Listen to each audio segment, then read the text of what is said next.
Donc là, on est tous réunis à l'Institut Agro. On est en projection sur les enjeux du monde, sur les enjeux de la filière.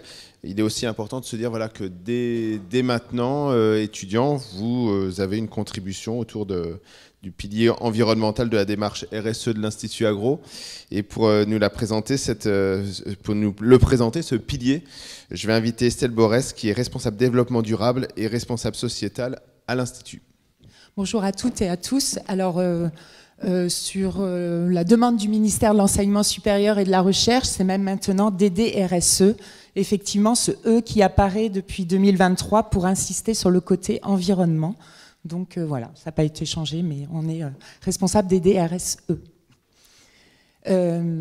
Alors je vais commencer par rebondir sur finalement l'accompagnement des leviers, en fait l'accompagnement humain pour la réalisation des leviers dont vient de parler Briac.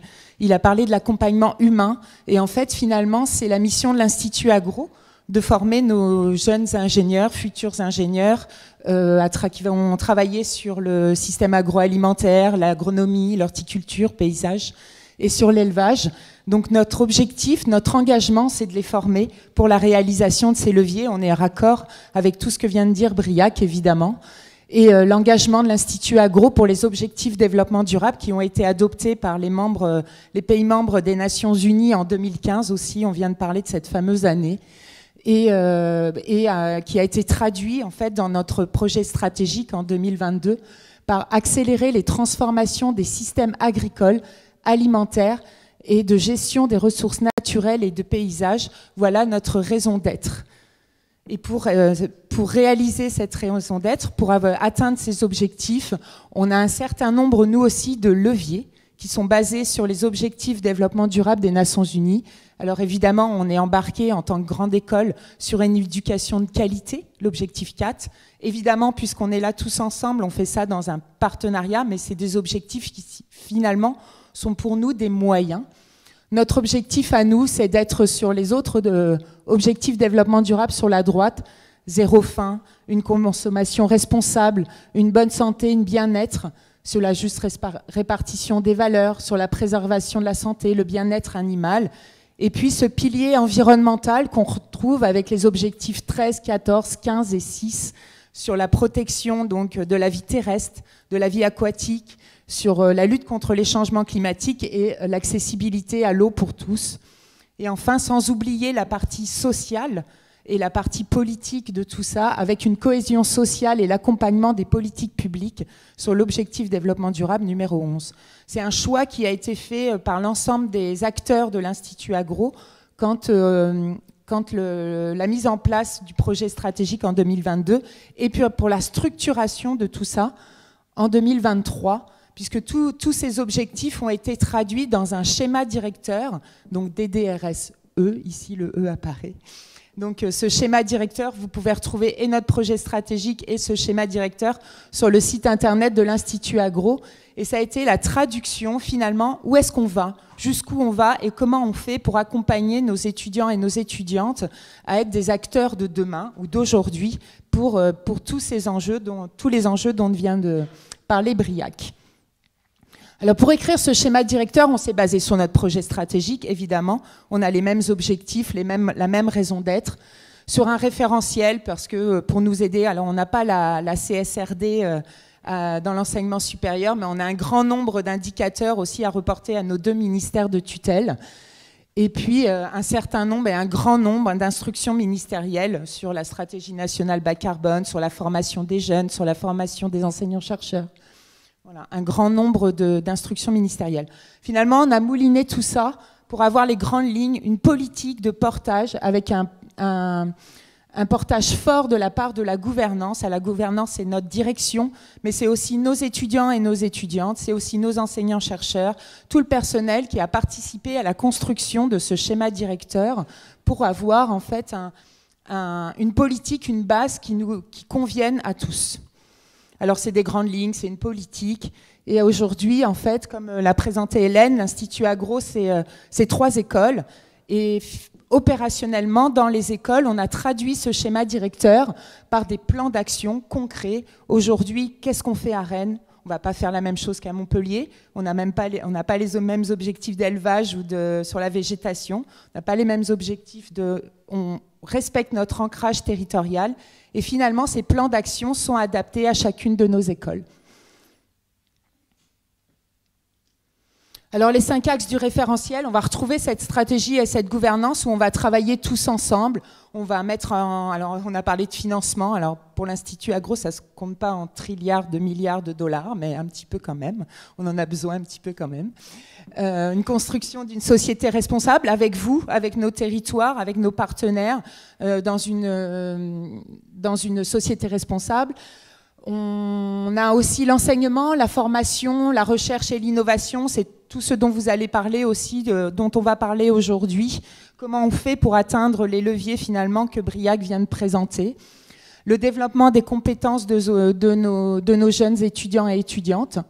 La gestion environnementale, je vais y revenir, et puis la politique sociale. Évidemment, on voit, on a parlé des impacts physiques à l'instant de ces changements climatiques, mais on a énormément aussi d'impact social. Alors dans nos entreprises, dans notre ville, dans nos pays, à l'échelle mondiale, on le voit bien, bon, l'actualité n'est pas tous les jours rose. Alors sur l'enseignement et la formation, déterminer les compétences socles. Finalement, toute la première partie de la présentation de Briac, c'est ce qu'on a envie que nos étudiants connaissent.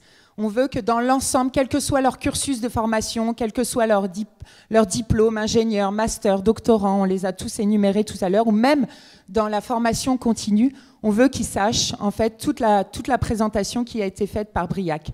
Quelles sont les conséquences et comment atténuer cette problématique et comment s'adapter, parce qu'on sait très bien, vu qu'on est encore sur la courbe rouge, que ça va être difficile dans les années à venir. Donc comment atténuer, comment s'adapter. C'est une politique de formation doctorale aussi, j'ai bien dit, quelles que soient en fait les personnes formées. On va travailler sur l'engagement étudiant. On va les aider finalement à se dire, il n'y a pas que les cours. Qu'est-ce qu'ils ont envie de faire? Comment on les accompagne? Comment on accompagne leur engagement, que ce soit dans leur cursus, mais aussi hors cursus? On va travailler beaucoup avec l'enseignement technique agricole. Plus ils sont formés jeunes, plus c'est facile après. On a le développement actuellement des smart campus sur l'ensemble de nos régions, des 3 régions dans lesquelles sont implantées nos écoles. On va travailler à l'international. Et pour tout ça, on va travailler aussi sur la transformation pédagogique. On sait bien maintenant qu'on ne les laisse plus pendant 8 heures dans un amphi, même s'il y en a encore un petit peu. On essaie de les faire, de travailler avec vous finalement directement sur le terrain. Et la formation de nos personnels, puisque pour avoir des jeunes bien formés, il faut qu'aussi l'ensemble des personnels, que ce soit nos enseignants-chercheurs, mais aussi tout le personnel technique et administratif de l'école soit formé.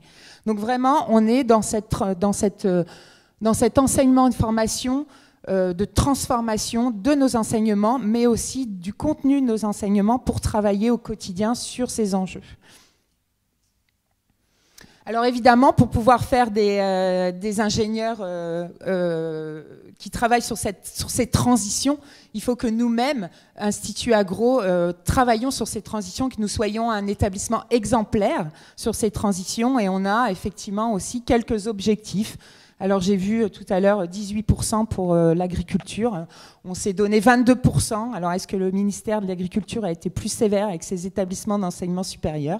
On a un objectif de diminution de carbone de 22% d'ici 2027, on va essayer de l'atteindre. En tout cas, on va travailler sur une politique, donc sur l'axe environnement, à impact positif en matière de durabilité environnementale. La réduction des émissions de gaz à effet de serre, je viens d'en parler, la sobriété énergétique. Dans notre plan d'adaptation et de sobriété qu'on a mis en place en 2022, avec cette crise énergétique qui nous est un peu tombée dessus, il a fallu qu'on réagisse vite. On s'est mis un point d'honneur à y inclure l'eau finalement et de ne pas travailler que sur les énergies. Donc on a intégré donc, dans ce plan d'adaptation la protection des ressources et surtout la protection de l'eau, ce plan qui a été adopté en conseil d'administration fin 2022. Les déplacements nationaux, internationaux, la protection de la biodiversité, le recyclage. On a le schéma pluriannuel de la stratégie immobilière aussi qui est en train d'être mise en place à l'échelle de l'Institut Agro. C'est un travail important qui englobe tout le patrimoine des 3 écoles. Alors vous connaissez Rennes, notre jolie école voilà, qui a un certain avec un cachet historique. On a aussi un campus à Montpellier qui est très important et qui est classé aussi historiquement. Donc c'est des enjeux qui sont importants. La mise en place du schéma directeur du système d'information, on l'utilise de plus en plus. La protection des écosystèmes. Et enfin, une dernière partie sur laquelle vous êtes là aussi pour travailler là-dessus. Alors bien sûr, c'est d'avoir une alimentation ici sur nos campus, zéro déchet, durable, pour l'ensemble des personnels, pour l'ensemble des étudiants. Mais c'est aussi travailler à l'échelle du territoire sur l'alimentation de demain. Et c'est ce qu'on sait faire et ce qu'on veut faire au mieux au sein de cette école avec vous. Ah, voilà. Donc là, je voulais vous présenter pour finir parce que aussi, donc, on a réussi à faire notre bilan carbone à l'échelle de l'Institut Agro. C'est notre premier, puisque l'Institut Agro est jeune. Hein, elle a été créée en 2020 et son projet stratégique mis en place en 2022. Donc voilà, en 2023, sur les données 2022, notre premier bilan carbone. Alors avec nos beaux campus, évidemment, on a les immobilisations qui sont, et notre patrimoine, en fait, les immobilisations qui sont notre principal poste d'émissions de gaz à effet de serre. Alors on est à 18 000 tonnes équivalent CO2 pour l'ensemble de l'Institut Agro, ce qui fait à peu près 3 tonnes par usager, étudiants et personnel. Alors on a un objectif de 2 degrés, on a aussi un objectif 2 tonnes, d'où ce moins 22% qu'on s'est fixé qu'on nous a fixé pour moins 2000 pour 2027. On va retrouver les déplacements, alors déplacements personnels et les déplacements étudiants. Alors là aussi, c'est un enjeu parce qu'effectivement, on encourage à travailler à l'international, on encourage nos étudiants à aller voir ailleurs ce qui se passe, à faire des stages longue durée ou longue distance, à travailler sur le terrain. Mais on nous demande aussi de réduire ces déplacements. Donc c'est tout un travail qu'on fait avec eux pour voir comment, en fait, pour qu'ils continuent à avoir cette éducation, cette formation de qualité, tout en travaillant de manière durable et plus sobre. Les intrants matériels, les intrants de service, les déchets très peu, évidemment, n'ont pas d'impact forcément sur les émissions carbone.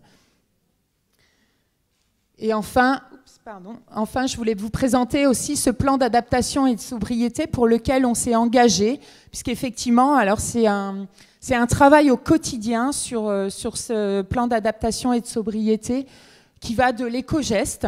On demande d'éteindre les lumières, de faire attention à l'utilisation de son portable. Alors on sait que ce n'est pas ça qui va changer le monde, c'est le colibri finalement qui met sa goutte d'eau pour éteindre le feu. On a aussi donc une stratégie immobilière et des enjeux qui sont très importants. On a travaillé donc sur les raccordements de réseaux de chaleur urbains à Rennes, à Angers.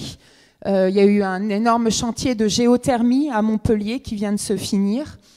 Du relamping, on va changer. Alors on a des domaines qui sont énormes. Donc plus on a d'immobilier, plus on a de lampes aussi. Donc toute cette partie relamping pour des LED. Et sur les panneaux photovoltaïques aussi, il y a des ombrières déjà à Montpellier et il va y en avoir bientôt à Rennes et à Angers. En tout cas, avec tous ces travaux, alors de l'éco-geste, mais aussi avec l'engagement de nos directions du patrimoine et de la logistique, on a eu une diminution des consommations électriques de l'Institut Agro de 13% entre 2021 et 2023.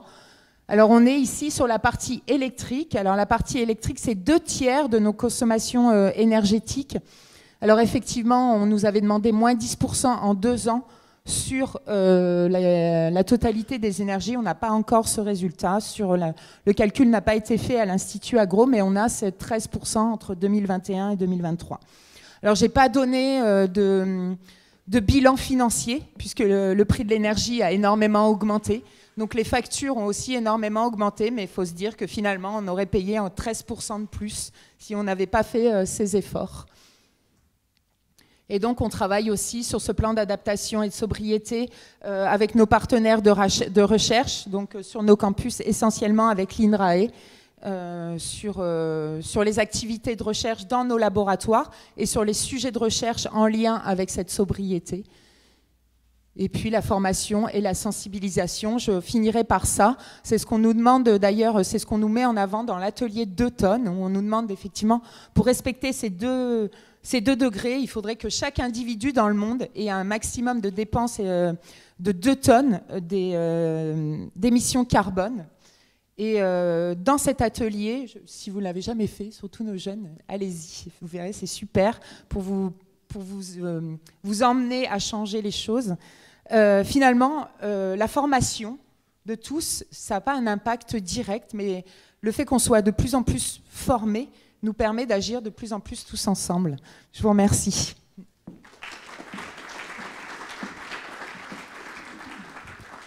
Merci Estelle. Est-ce qu'il y a des questions, des commentaires? Une question qui arrive.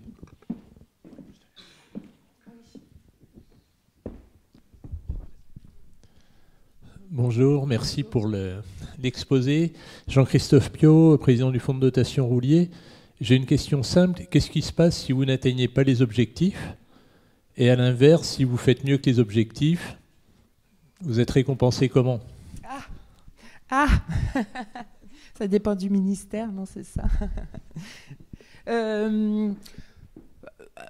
Si on n'atteint pas les objectifs, quelle est notre excuse finalement? C'est comme tout, même ici, quand on a un projet de recherche ou qu'on rate un contrôle finalement pour nos jeunes, pourquoi on l'a raté? Est-ce qu'on n'a pas su? Est-ce qu'on a besoin d'être accompagné? Est-ce qu'on a besoin de financement? Finalement, je dis ça, il y a Hélène à côté, il va y avoir le CA bientôt, on a demandé des fonds pour travailler, des financements pour travailler sur ces sujets-là. Voilà, il y a une partie financière, il y a une partie implication de tous. On a des groupes de travail réguliers entre écoles d'enseignement supérieur pour partage de bonnes pratiques, pour s'entraider. On a des réunions régulières avec nos ministères de tutelle, surtout avec le ministère en charge de l'agriculture.